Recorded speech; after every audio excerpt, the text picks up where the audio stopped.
to Free for All Friday. Happy Friday, Greg Hansen. How are you doing? I'm doing super. Friday's here.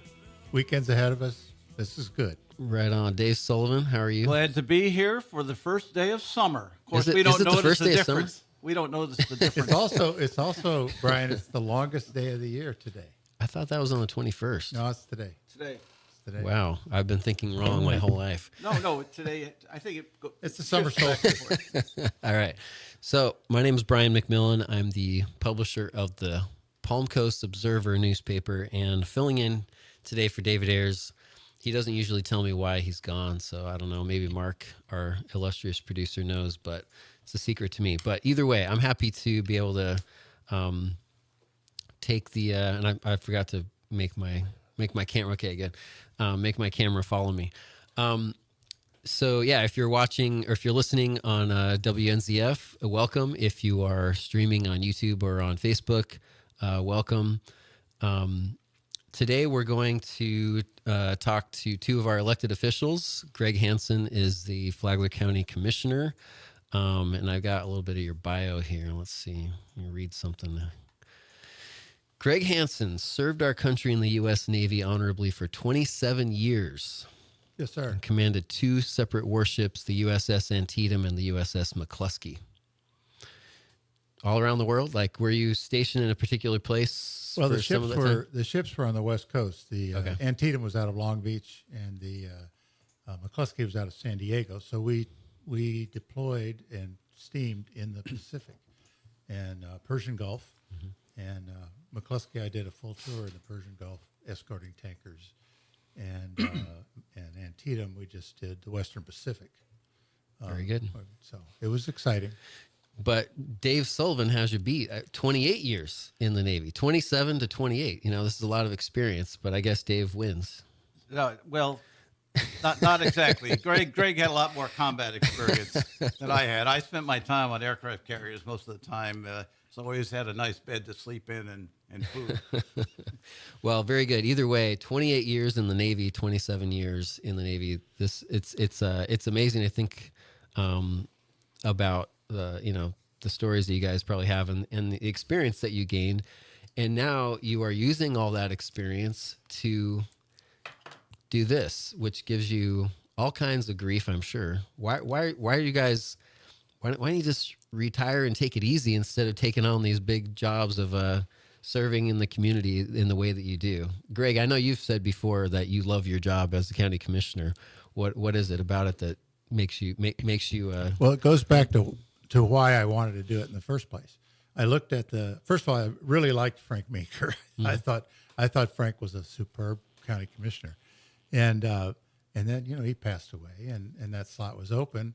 And I had a long chat with Linda, and I said, that's a job I can do because I like to work with people and I like to fix things and I like to provide leadership and I like to do those kind of things. So if it's okay with you, I'm going to put my name in the hat for that. And she said, yeah, go for it. So I put my name in the hat and Governor Scott picked me. So the rest is the history. rest is history. Yeah. It's been stressful. I would say not stressful, but occasionally disappointing. Occasionally disappointing. Why is that? Well, when you see something that should be done And you can't make it you happen. can't make it happen. It was a little different in the Navy. If you said to people to do stuff, they had to do it, right? Well, I was in command. Yeah, if you said left full rudder, it turned. So Greg Hansen represents District 2 in Northeast Flagler County, which includes the Hammock and areas bounded by I-95 and the ocean, Beverly Beach, north of the county line. So the reason I read that is because I know you've also mentioned before to me that because those areas are unincorporated besides, north of is Beverly Beach in your territory as well? No. Okay, so Just the northern boundary as far as Pine starts. So everywhere in your zone where you represent, there is no other. So everywhere in your there is no other government. I call myself kind of their mayor because I'm the only one they have The county commission. That's the only elected official out there. Yeah. Although all the county commissioners represent everywhere. That's true. We're elected at large, and we all represent the whole county. We Yeah, really do. same thing with the city council. Right. Yeah, roughly. A little bit different. The mayor of Palm Coast actually is elected not by district. He can be wherever he wants to live Right, in Palm yeah. Coast. You can He can run. You can run from wherever you want. Right. Whereas, right. But they all represent everyone, and everyone. Well, everyone, the mayor does. Everyone who is in. Everyone who's in. I'm District 3 City Council. Yeah. But when you run for that office, you run across all of Palm Coast. So everyone in Palm Coast can vote for or against every Right. other city council member. That's Right. kind of what I was getting at. Whereas in Volusia and Ormond Beach, for example, they do have zones, and you can only vote for that one commissioner or that, whatever. So I think that's pretty interesting difference, and kind of I'd be curious like how that affects how do you feel like you're representing the whole county, or that you have to stick up for that specific zone more? I'd say both. Yeah. I would say both. Yeah. Very good. So today we're going to And talk. the ultimate reason it's done that way, you wouldn't want all the county commissioners to come from the same district. You want represented across. So that's the reason that you run across. For instance, you wouldn't want all the officers coming from District 3. Yeah. Yeah. So that's the reason. Yeah, that makes a lot of sense. I think the way we have it works great. So today we're going to talk about the beach. I have my cheat sheet here, which is my copy of the Palm Coast Observer. We're going to kind of walk through some of the news items of the week and get your guys' perspective on it. So it's kind of like I kind of see it as kind of like the Grumpy Old Men episode, and I'm including myself in that because now we're going to welcome a younger guest, Sam Greco, to tell us about what's going on with the state, our Florida House of Representatives. Sam Greco, thank you so much for joining us by phone. No problem. Thanks, Brian. Good to hear your voice. How are you? Very good. Yeah, thanks for being on Free for All Friday. If you're just joining us, we have Greg Hansen and Dave Sullivan in the studio. I'm Brian McMillan, and filling in for David Ayers on Free for All today. So the state budget, it's a 105-day session, $115 billion budget. So what's next? Now Governor Ron DeSantis has to decide what he's going to pass and veto. Is that right, Sam? That's right. So on Monday, just shy of midnight, we passed the budget in the House and Senate, and it's now on the governor's desk. In Florida, the governor has line item veto authority, so he can and will go through the budget line by line, item by item, and decide what he wants to sign into law and what he does not. So is there still a lot of lobbying going on? Absolutely. So Yeah. My focus has now turned to making sure that the governor's office is familiar with the projects that matter to District 19, that they understand the importance of those projects, and that ultimately they can make it through with the governor's signature. Very good. So speaking of those projects, I'm gonna read a little excerpt from. There's a story from Flagler Live recently about how the budget impacted locally. So Palm Coast and Flagler County in the past. So I'll just read it specifically. In contrast with the previous 2 years, Palm Coast and Flagler County's haul in special appropriations was very small compared to more than $100 million they received last year.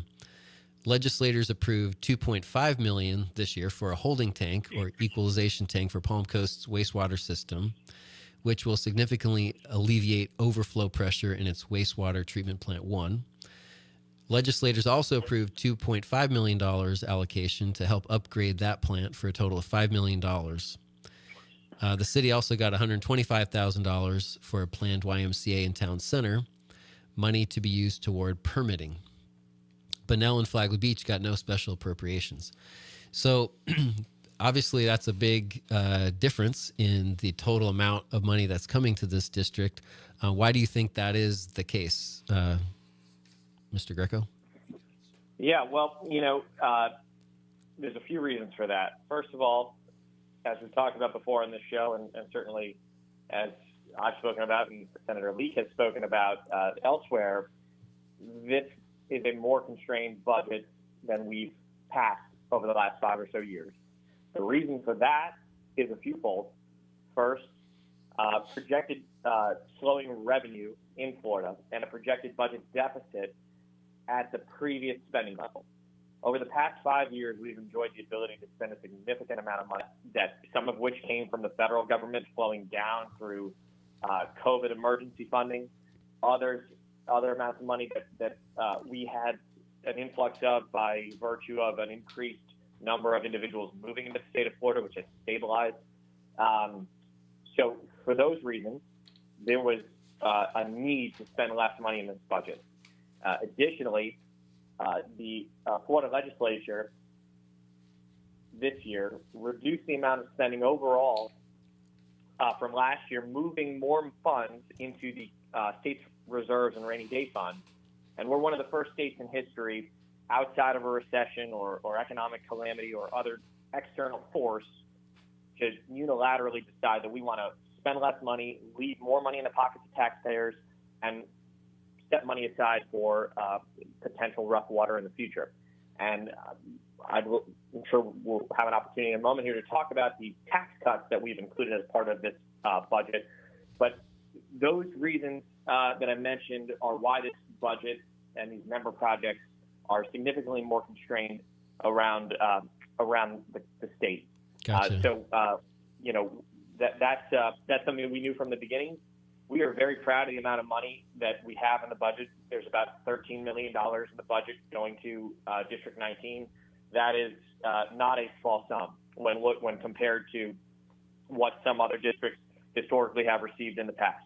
So we think that's a good representation. We did not get everything funded that we wanted to. I know Commissioner Hansen's here, and we had a project that we were really hoping to get through for the county government that didn't make it through at the last moment, and we tried to resurrect it, but the train had moved too far. But we nonetheless, we were very proud of the project we did get funded. So that $13 million represents the member-led appropriations that I spearheaded. There is also a large amount of money in the budget that is coming to Flagler County, somewhere in the county that are not what we call member-led projects, that are rather other projects in the budget that will directly impact the county, so we'll see that money as well. Okay, very good. Yeah, it'll be great to get kind of like the final full picture of that once things are actually passed, and hopefully, I know I think some people think of it as bad luck to talk too much about it before the governor actually signs it. But yeah, thank you for advocating for our district in Tallahassee. And you mentioned the tax relief that's coming. Well, first of all, you talked about putting more money aside for the rainy day, which, literally in Florida, I mean, we could very well have hurricanes and everything every year. And so is that mostly why that money is being set aside in case there are, and maybe there's, it's a little bit uncertain what's going to happen with federal funding when it comes to emergencies? Well, the rainy day fund gives us flexibility to use in a variety of externalities that we can't necessarily predict. What the issues you mentioned are possible times when you might want to dip into that fund. But moreover, it allows the state to have stability should revenues decline due to economic issues, due to a recession, due to other economic issues in the future, and having a substantial rainy day fund, which we have in Florida. It's around $47 billion, and we're putting $3 billion into it this year.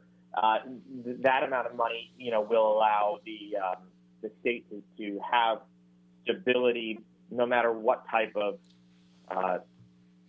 rough weather we might face in the future, whether that's literal or otherwise. Very good. And what about the tax relief? I saw in one story $1.3 billion of tax relief. Where is that coming from? or in what way are we going to have tax relief? How would people feel it? Absolutely, yeah. So there's a variety of tax cuts in this plan. Some are temporary, some are recurring. What we've done that will most directly impact the pockets of consumers, we've extended and expanded a number of our sales tax holidays. We've added additional items to the permanent no sales tax list. Some of those are safety and resiliency items, like fire extinguishers, for example. And we have also eliminated permanently in Florida the business rent sales tax. This was a tax that was causing significant financial strain on Florida's small businesses and was making Florida uniquely economically non-competitive. In a state that is in so many ways the best state in America to do business, we were the only state in the country that charged sales tax on business rent.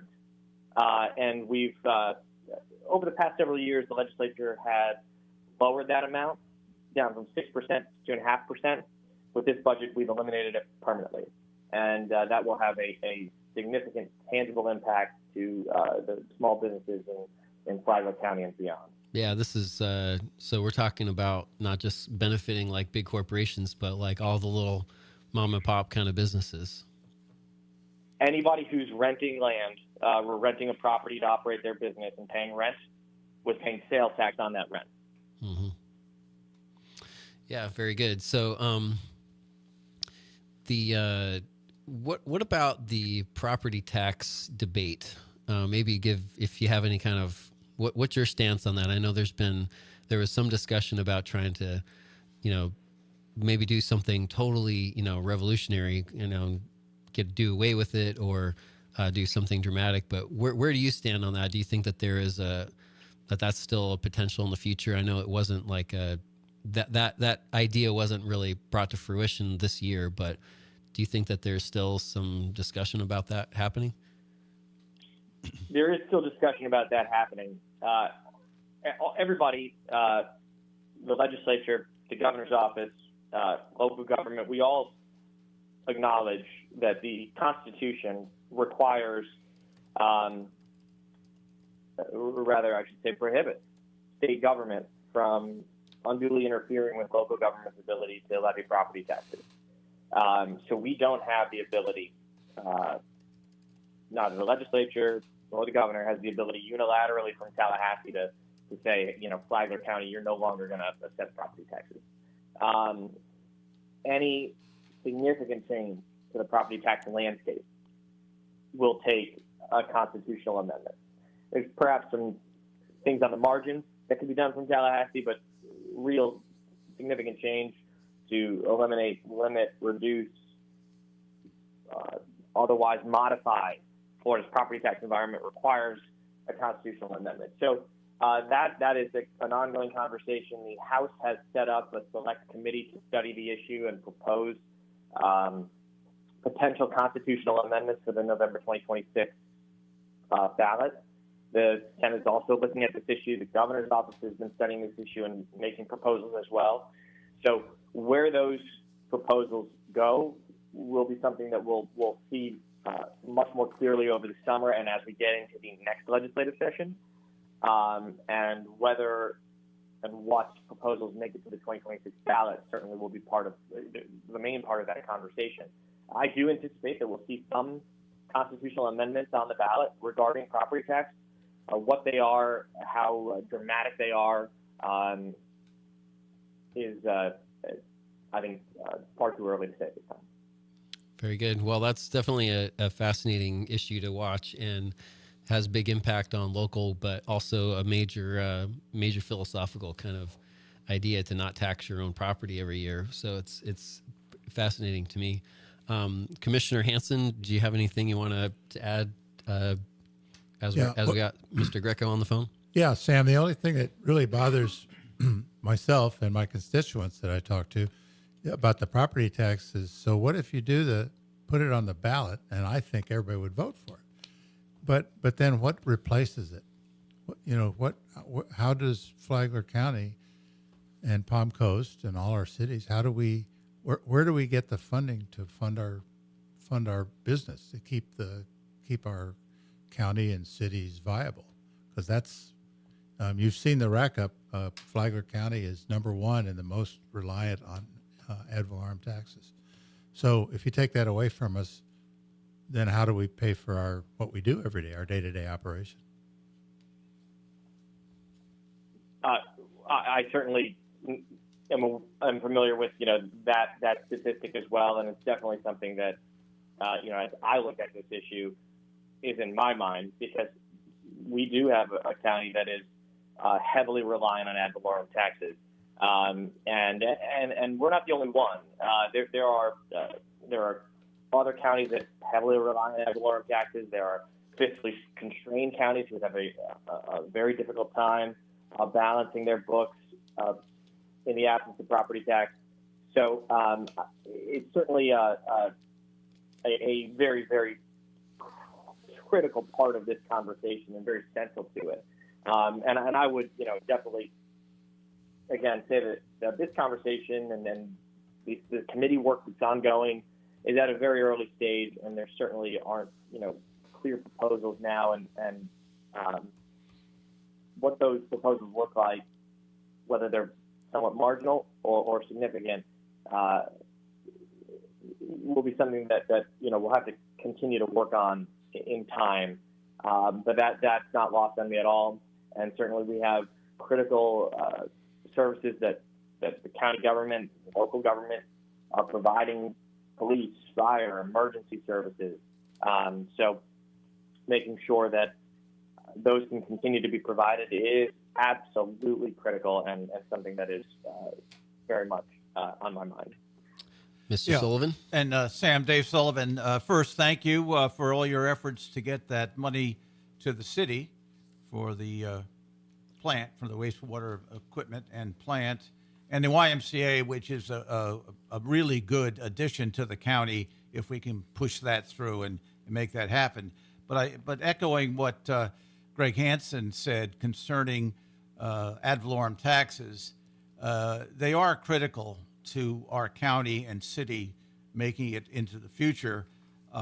There has been a push in the last 9 years in office, 8 years with the county and now a year with the city of Palm Coast. There has been a regular beat coming out of the state legislature to take away our capabilities to run the government. As a lot of people will say, at the local area, whether county or city, it's where the rubber meets the road and where we really apply a lot of the funding that comes in. It would be very difficult for us to go on providing the services we now do if something like doing away with property taxes occurred. I guess we'd have to go to things like sales tax and other methods of funding, but it is a concern, especially in counties our size. Yeah, definitely. Well, I appreciate that. And again, as we study this issue, making sure that we that nothing impacts the ability of counties and cities to provide the critical government resources that we count on them for, that we expect of them, is central to the conversation. Definitely look forward to talking with you both more about it and your colleagues more about it as the committee really picks up steam over the summer and we get into get towards the next legislative session in the fall. But certainly those concerns and those needs of the county and the city are very important to me. Very good. Thank you again, Representative Greco, and thank you for serving our country. We know we're talking to two longtime Navy veterans in the studio here, and I know you served as well. So thank you for that, and thank you so much for joining us. Any other final thoughts you have for us? No, I appreciate the opportunity to talk with you all today. So thank you, and I hope everybody has a great weekend. Yes, sir. Thank you so much. Have a great weekend. Take care. All right. So, again, to recap, $2.5 million from the state is on the governor's desk to help with Palm Coast's equalization tank, a holding tank for the wastewater treatment system. and another 2.5 million to upgrade the plant. So those are those are those are significant. That would help with our utilities. Just to Yeah. put that money in perspective, Yeah. when it comes to the utility system in Palm Coast, just prior to me coming on to the council again, the city council agreed to major funding for our utility system, whether it be stormwater, wastewater, or water that you drink, and the plants associated with it, piping and everything else. So in the next 5 years, we're looking at spending upwards of $700 million Right. to improve all those systems. So anything we can get from the state to help is fine, but we're facing some serious funding and building operations to keep our utility system going. 700 million here, 700 million there. Pretty soon you're talking about pretty serious money, right? That's the Well, a lot of the it will be quote. bonded. A lot of it will be bonded. Right. But in any event, it's a lot of money. The 100 million that was received last year, I assume that is including the Loop Road funding, I which believe is the bulk of that, and right. that's kind of a state priority project anyway, but it definitely will have a big impact. But just locally. to ask Greg, didn't after the budget went through, wasn't there some additional money provided from the state to the county towards the end of the process? I thought Not this year. We got zero this year. but This year. the previous year. I thought there was some Well, money we for. did, as Brian pointed out, we did very well last year. Yeah. Okay, We did very okay. well. Yeah. So We got. I think we had 5 projects. We got 3 of them funded. Mm-hmm. We got Okay. the fire stations. And well, there's also I can it'll be interesting to you can't really fault the state for wanting to increase reserves. I can kind of feel like that's a wise thing to do, generally speaking. What I wasn't planning on talking about this, but like, what are the reserves like in the county and city? Do you know, kind of off the top of your head, like where we stand? yeah, our goal was to have 2/12 in the reserves, and we're approaching 3/12. So we're constantly big by 12. So everybody understands that's 3 months A month worth of funding. of Gotcha. funding, and so we're almost at 3/12. Okay. And that gives us a pretty good little cushion, just in case. Well, one of the facts that's kind of hard to understand, but as far as the city goes, the city of Palm Coast has no debt, but the utility department is where all the debt is. But our reserves in the city are solid. Yeah, this is something that you hear a lot. There's a lot of people who have at city meetings over the years really laid hard on the city and criticized the city for we have all this debt, but it's the utility department. Right. It's not necessarily the general fund. So that is different. The city has no debt. Yeah, that still may not appease people who are concerned about that, but it's kind of like most people owe something on their house, for example. Like, I don't know if that's really analogous or not, but Let me, if I could, yeah, just go ahead, Greg. add one more comment. And Dave will remember this because he was there when we did it. We routinely had to borrow money to finish out the fiscal year, Right, to yeah. pay salaries and all that. And 3 years ago, or maybe it was 2, I think it was 3 years ago, the county commissioners, Dave included, we fixed that with the reserves. We've been steadily putting reserves in there. And because borrowing that money to fund the government for a month and sometimes 2 months was very expensive, paying the interest rate. Yeah, just because So- the way the budget in the fiscal year. Yeah, the way it kinda worked ended. out. Yeah. So we haven't had to do that in 3 years. And, Yeah, that was a major accomplishment, I think. So, because we did it for years. Yeah, and yeah. years. Yeah. So. Very good. I remember back in the Craig Coffee era, I think he explained all that to me a long time ago. So again, for those just joining us, we've got Dave Sullivan, a city council member, and Greg Hansen, a county commissioner, here on Free for All Friday. So just to kind of like review, we're talking about, well, he used to be on the county. Let's kind of paint the picture a little bit. So Dave Sullivan was elected to the Flagler County Commission in 2016, reelected in 2020, served through November 2024, and then it was just off to the sunset, right? Right. Until there's a vacancy in the city council and you're appointed. So I know we've talked about this before, but like, so now you're stuck for another couple of years, but like, so now terms, right? Until I don't the rest of the consider term it ends. stuck. As we were talking before, I think we all have obligations as citizens to do what we can to help things in general. And so I felt like I've always done that. I did my 28 years active duty. Then I worked for a corporation for 12 years. One more year than Greg Hansen did. Yeah. Okay. I'm not going to comment. He knows what I'm going to say. What I'm about to say. I made the point. But in any event, and then decided to retire to Florida.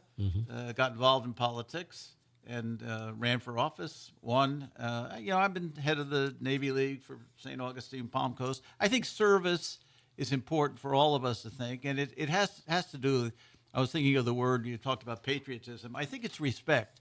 Respect for your family, respect for for God and the church and the Constitution, and then the things that happen to you in life, your experiences, all that you should always show respect. Respect for people who have a different view than you have. If you go through life kind of with those thoughts, I think you end up doing what we're doing. Is you do what you can do. We all can't be president of the United States, but we can help along the way. Yeah, I did want to talk today about patriotism, and I want to get to a couple of county and city issues first.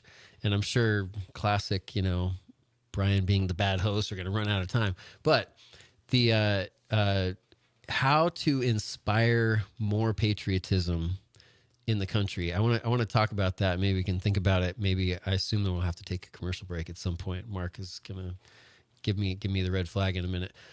But again, just to quickly recap with Greg Hansen. So in your service in the county, when were you elected, and when does your term end? Like where are we in your service here? Well, I was appointed by Governor Scott in 2017. That's right. We just talked about that. Yeah, and then so I served for 2 years, and then I had to run, and I was elected. I served 4 years, and then I was elected again, reelected. And so I'm currently in my 9th year on the commission. And so if I decide to run again, it'll be 26. And at that point, I'll have 10 years on the commission. So both of your terms are up in 2026. Right. Yes, Right. mine is. In the city council and on the county Right. commission. Do you know what you want to do yet? Like, have you decided, yes, I'm going to run in 2026 or not? I have not decided yet. I have not decided, and I have to make up my mind whether I want to be the oldest elected official in the state of Florida. And I don't think I'm, so that will weigh in my decision. I have that same moniker. I could be that. Very good. So maybe after the break, we can talk about the a couple of issues. I for sure want to talk about the beach sand situation and the half cent. I know that Greg Hansen, you've been very vocal about that. This seems like a situation and the half cent. I know that Greg Hansen, you've been very vocal about that. This seems like things to look forward to. Hi, things to look forward to. Hi, I'm your Flagler County Commissioner, Leanne Pennington. Already we've been able to accomplish many things County Commissioner, Leanne Pennington. Already we've been able to accomplish many things you may not be aware of. We've funded flood prevention efforts. We've protected environmentally sensitive land throughout the county. We've created new economic development incentives that will create new jobs. And we're one of the safest counties in the state of Florida. I'm Commissioner Leanne Pennington. Thank you for your support. Craig Flagler Palms Funeral Home and Flagler Memorial Gardens creates unique personalized funeral or cremation memorials, has flexible chapel space for small to large capacity needs, a veteran cemetery section, as well as sections for a variety of faiths. Online at dignitymemorial.com. Locals know where locals go. For great music, dancing, fantastic food, and great times. You'll love these tunes. Johnny D's Beach Bar and Grill. We're waiting for you. Resetting your password, unsubscribing from emails, printing anything. Why are simple things sometimes so complicated? Thankfully, with an auto owner's insurance independent agent, getting the right coverage for your business doesn't have to be one of them, so you can get back to more important things, like learning how that printer works. That's simple human sense. Hi, this is Donald O'Brien in Flagler County. Call the Hayward Brown Flagler Agency at 437-7767. Welcome back to Free for All Friday. I'm your host, Brian McMillan, publisher of the Palm Coast Observer, and I have in the studio with me County Commissioner Greg Hansen and Palm Coast City Councilman Dave Sullivan. I want to give one quick Observer commercial, actually. So for the rest of the month and going up to July 4th, the Observer we're launching Observer fundraising. So for anyone who subscribes for driveway delivery, and yes, it is still free around the community, but if you want it on your driveway every week and that convenience, it's $52 a year.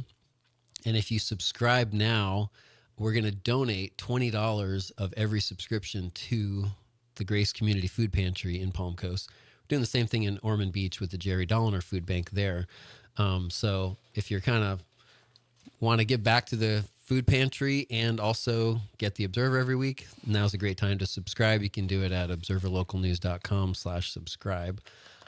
So David Ayers isn't here to tell me to stop doing that, so I'll just give myself a free commercial for the Observer. But also a way to benefit the $1 Million Foodathon. That's kind of all part of the project to help the Grace Community Food Pantry. Now, if I had thought of this idea just a day earlier, this would have been the time when I would have brought out my board game Battleship. I thought this would be so great. Bring out the Battleship games and just like see you guys go at it and see what happens. You know, B2, miss. I mean, that would be great. I don't know who do you think would win at Battleship? I don't know. What do you think? You ever played Battleship? Was that a long time ago? But there are, we've all done war games serious war games where you have the actual staffs who make decisions in the government and so on. So they're kind of like the same kind of thing. It's kind of interesting. The one I always liked was when the Orange forces were getting too tight. I'd say, we'll just lower the anchor off the aircraft carrier. Each link weighs 400 pounds. We'll just keep swinging that around and see how close the submarines want to get. And I've played Battleship for real in Vietnam, so where we had to decide how to, because I think I was the only American in a group of Vietnamese ships, and we had to figure out where to put them. I didn't know that. And where to put them, and what we're going to do with each of what the strategy was. And I lived with the Vietnamese for a year, so I got to play Battleship for real. Do you think that experience would help you actually win at the game of Battleship? No, not at all. Probably I not. don't think so. All right. Let's talk about the beach sand. The headline in the Observer is no consensus. The Flagler County Commission, Heidi Petito mentioned that this plan has been in the works for a couple of years to try to figure out. So every coastal community in Florida has a beach management plan. How do you make sure that your beach is going to be restored if there's storms? Except for us, right? We're the only ones that don't have we have a plan. We have a plan. It's not fully funded? It's just not fully funded. Okay. Yeah. So does it have to be? Yes. Yeah, and I'd like to speak to that. But let me give you just one piece of background. Please do. So under our leadership, with Dave being part of that leadership, we established long-range plans for water management, for beach management, et cetera. All in, so that we had these plans in place, and we knew what it was going to cost to get them done. Mm-hmm. And so we did have a funding plan in place for the beach, and it did require a 0.5-cent sales tax. Let me just say, it had to require a new flow of money coming from somewhere that it's not currently coming from. So, this has all been in place, as you said, for years. We've been working on it. And we went through the, charge for the beach, charge for parking, charge for all our parks. And every one of them brought along not only extra expense in hiring people to do it and, software to do it and all that, but it got a lot of negative response from the public, So we finally decided on that the 0.5-cent sales tax was not only a good solution, it's the fairest solution. So we shopped it to who's we? The previous commission. The previous commission, okay. So we shopped it around to the citizens of Flagler County, and then City of Palm Coast, and the City of Bunnell, and the City of Marineland, and the City of Beverly Beach, and the City of Flagler Beach. And it took a while, but we got buy-in from everybody on this. So we came up with a split of if we did it, how would we split the money? And Flagler, Palm Coast would give us roughly half of what it was, and Bunnell would give us roughly half, and then the other 3 cities would give us all of the proceeds from that half cent. And with that in place, what we did was established not a 1-year fix, but ad infinitum until we didn't need it anymore. We established that flow of money, that source of money. And there's a lot of talk about how long would you do a half-cent sales. It doesn't matter. I think I've heard 6 years. Do it for 6 years and then reevaluate. That works. Do it 10 years. We can do it up to 30, but that all works. The problem we have right now is, and like everything in government, it's got to be a collaborative process, and we don't have that on the county commission right now. We've got 2 commissioners that won't even talk about it. Well, you got to talk about it. You've got to at least look at the options. So if you don't have the half-cent sales tax and you want to do the full beach nourishment plan, then you got to add ad valorem tax into the deal. In other words, another stream of money.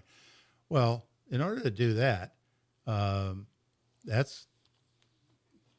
don't see the citizens of Flagler County approving that. Yeah. I think they're going to go nuts if we raise because we'd have to raise it almost one. A full mill. A full mill. So it really works out to about 0.88 we'd have to do. And that's significant. And monetarily, where the sales tax a family of 4 would be, I've read as low as $6 and as high as $14 a month. The ad valorem tax for a year would be more than $1,000 per home ownership. So that's significant. And one thought, as far as like the city of Palm Coast buy-in, I think that, to me, my thought was that was a little bit questionable how much there was city of Palm Coast buy-in. There was definitely some, and I think that eventually they would have come around, but it was kind of, they didn't ever. Well, I think they have now, but Dave's right here to ask him, but I think they have. Yeah, I think at this point, Okay. remember, this is a courageous act that the county commissioners have to do. They're the only ones that can make this decision. And when it's explained, of course, Palm Coast and the other cities will support it because it's a critical issue. That's still, the decision has to be made by the county, and it's a tough one. Before I left in November of 24, I had agreed to this beach management plan that exists now, and the only thing was the funding. I wish we had voted on it back then. Yeah. We didn't, but here's where we are now. But you can't just throw all that work out the door. There was a lot of studying done, as Greg indicated. So that's where we stand. Right So what are the possible solutions? Here, let me spitball a couple of them and see what you think about this. So let me first point go out, ahead. if we don't establish a new source of funding, if we don't, we'll be short every year in the neighborhood of $8 million a year. So that whenever you do the replenishment, and that's debatable, I think it should be at 6 years, to replenish at 6 years, but it could be 10, it could be 11. Meaning to wait longer in between replenishments. And all that does, if you're racking up failure to collect $8 million a year, right now at the 6 year point, we'd be short $55 million when it came time to pay the bill. There'd be $55 million that we don't have to pay for get the dredge in and do all that kind of stuff. One of the biggest questions, I think, which is interesting because it's the same debate essentially with the Palm Coast impact fees, with transportation impact fees.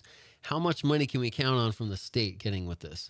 And considering what we just heard from Sam Greco, to me, it seems like maybe we can't really count on as much from the state as maybe we would want to. But then if we don't count on money from the state and we try to raise it ourselves, then does the state say, oh, they're good, we're going to give some money to someone else? Yeah, how do you balance all that? Well, we've had hours and hours of discussion on the transportation impact fees. We've really come to the conclusion, and we've decided over the next 25 years, about $30 million will come in the way of grants. So 25 into 30, that's $1 million to something like that a year. I don't think that's unreasonable. Route 100 just got about what 11 or 12 million dollars, which is a state road. It's not the city's responsibility that's at what all. we're talking about. If the city feels that State Road 100 needs more than what the state is willing to do, that would fall back Right. to the city. For instance, we just got the right turn lane going eastbound on 100 onto Seminole Woods Road, and that was like an add-on that happened. So the idea, initially we thought maybe 50 million, and we reduced it to 25, and we compromised on 30. And if we didn't do that, the impact fees would be even higher. Yeah. So there was some trying to balance. It's to balance, balancing. trying to make the home costs a little bit lower. You know, we're not talking about affordable housing as a whole other issue, but my question with the beach plan, I think some of what a lot of people think is that people who live on the beach should pay more than the rest of us who don't live on the beach. And that is part of it, because there's this whole MSBU, the Metropolitan, no, what is it called? Municipal. What does it stand for? Services Benefit Unit. Unit. So right now that's about $160 per property owner, essentially. Right. So fixed fee. That's for the year. Every year. Every year, right. So to me, my own gut reaction is like, should that be higher for people on the beach? We've looked at that. Matter of fact, we looked at keeping the MSBU at 160 and then establish an MSTU, taxable unit. And that would be based on property value. So that's basically like a little bit of an extra millage rate for just people in a certain, right by the beach. Yeah, and that would all of the 6,000 residents out there would actually, or parcels out there, would be taxed based on the value of that parcel. So how is that? Does that not seem fair that if you are right on the beach, then you would pay more for the beach? I know that everybody benefits from the beach in some ways, but what's the downside of doing MSTU, like an extra tax on the beach? Not much of a downside. That's why we're looking at it, but it doesn't fix the problem. What if it was we're $8 million short a year now. If we do the MSTU, that brings in another, and I don't have the exact number in my head, but it's around $2 million. So, okay, now we're $6 million short. Okay. So what if you had a little less than a half cent? What if it was like a quarter cent? Well, we've talked about that too. At a quarter cent. Right now, that would get us, let's see, a half cent gets us 4.7 million. So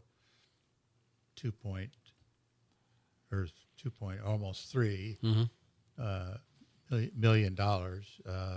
Okay, now we're only we're still 4 million short. And everybody understands that sales tax gets divided up among all the cities. And actually, Palm Coast gets the biggest share of that.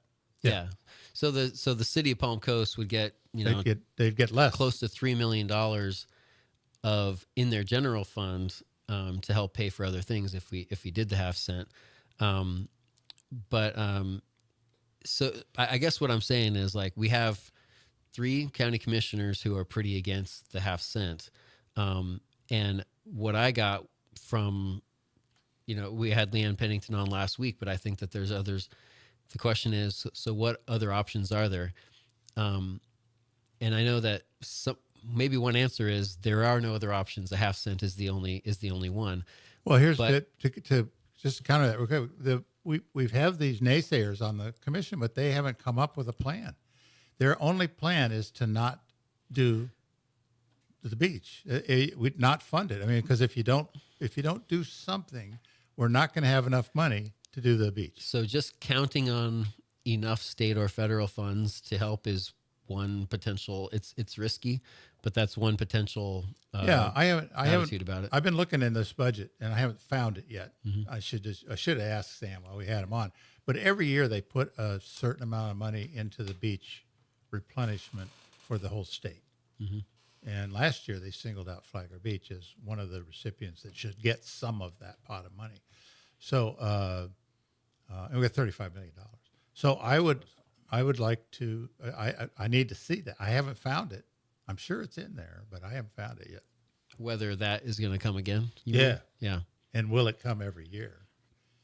So Well, the MSTU, I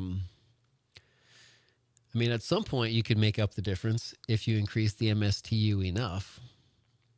I remember at one of the workshops, there was a discussion where it seems like the smaller towns, you know, the Beverly Beach and Marineland, maybe it was mostly Beverly Beach, but if there were some residents who couldn't afford to even help, like the 160, even the yearly, seemed like it was going to be too costly, that they might even try to help subsidize. well, I will and predict give that grants. if we inaugurate an MSTU, the only people that will pay it will be the unincorporated county, because Flagler Beach will just say no. That's, you know, they only have 4,000 residents, and they're kind of taxed out at the moment. Yeah. And they have sort of agreed to the 160 for the MSPU. They haven't agreed to it yet, but they've sort of agreed to that. Beverly Beach has sort of agreed to it, but they figure they're going to have to pay for some of it out of their city funds,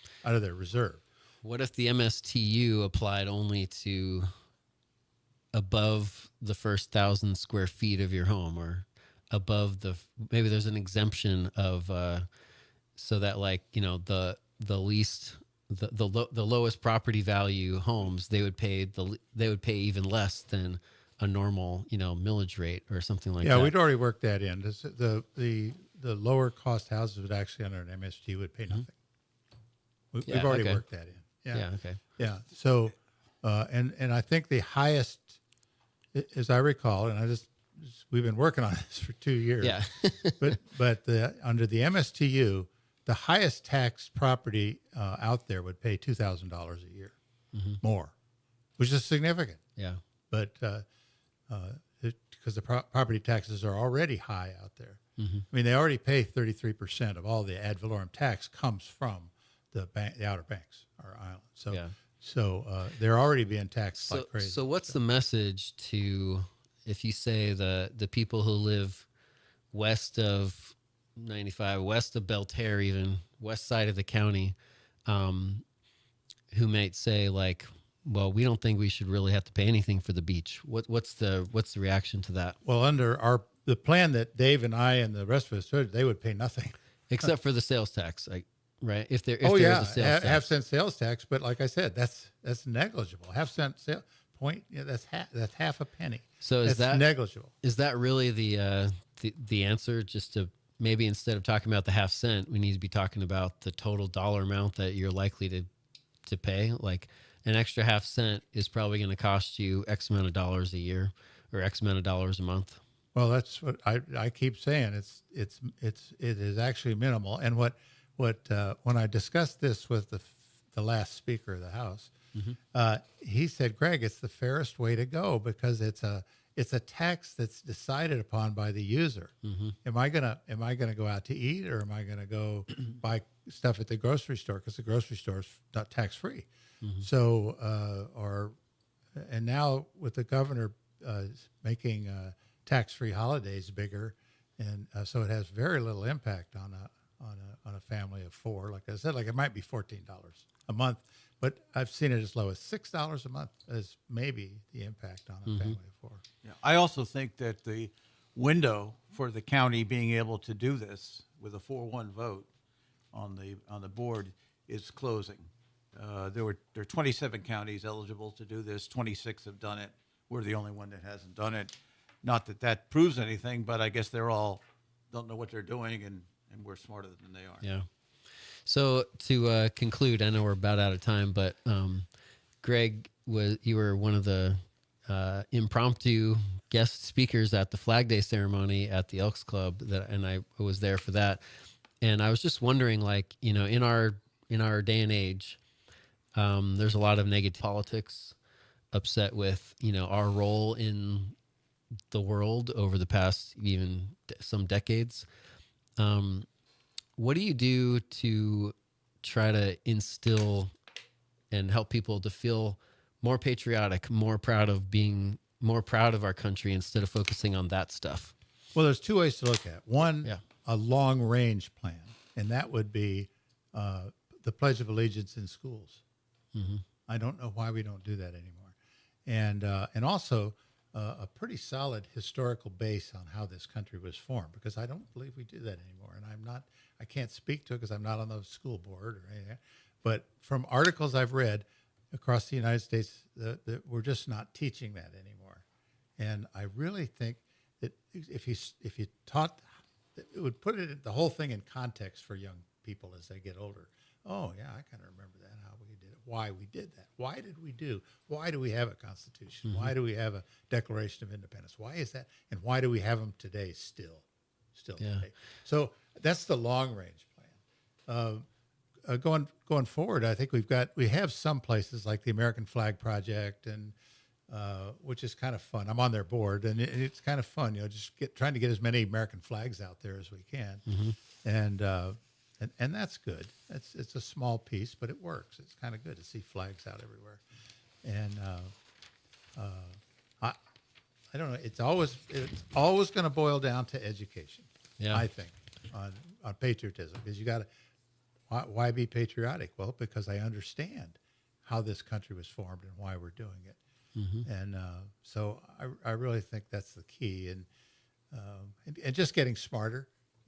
Every one of our cities and counties and the sheriff, we all offer classes where you can come in and learn about everything in Palm Coast, why the government works and all that. We do it also in the county, and the sheriff does it. Those are good programs to figure out if you understand how the government works, and you might be proud of that. You might be proud of your government. So, thank you very much, Greg. What about you, Mr. Well, Sullivan? obviously I agree with what Greg said, but I think there's a couple other points. We don't want to associate patriotism with one party or the other. In other words, that it should be independent of that. And back to my point I made before on respect for your family, respect for other people's views. And I think those are things, and including your religion plays into it too, your family values. So in addition to the education, I think at some point here we have to be very careful, because it seems like we're moving in that direction politically right now, where one party is in favor of the flag and the Constitution and all that. The other party, they're doing it to themselves in some ways, keeps talking about how bad the United States is and all the things that are wrong. It's okay to point that out, but do it in a respectful way. And I think that could be a big help too. Yeah, very good. I appreciate the perspective, and especially, the years in 27 and 28 and in the Navy, serving our country and serving the communities, serving the community in such a great way. I know there's a lot of hours, a lot of nights, a lot of time being spent to try to make the community a better place. And so I appreciate what you guys do. well, it's just a part-time job. That's what I've heard. My 2 cents on the patriotism idea, and again, thank you all for joining us on Free for All Friday, wrapping up. But I think that sometimes people focus on what the country, what politicians do, and less on what the country stands for, and what are the ideals that we're striving for. Justice for all and things like that. If we focused more on that, then I think that those are ideas that hopefully everybody can get behind, and that's what we're banding together, and that's what makes us united, is those ideals that we believe in, kind of like the mission statement of the country. Hopefully we believe in that, and whether we feel like politicians or our decisions are following those ideals, that doesn't change what the ideals are and what we should all strive for as a rule. So that's my 2 cents. And July 4th is coming up, so it's a great time to reflect, especially in the next couple of weeks on that. Again, thank you for joining me, Greg and Dave. Thank you, Brian. My pleasure. I always enjoy these. All right. Very good. Have a great weekend, everybody.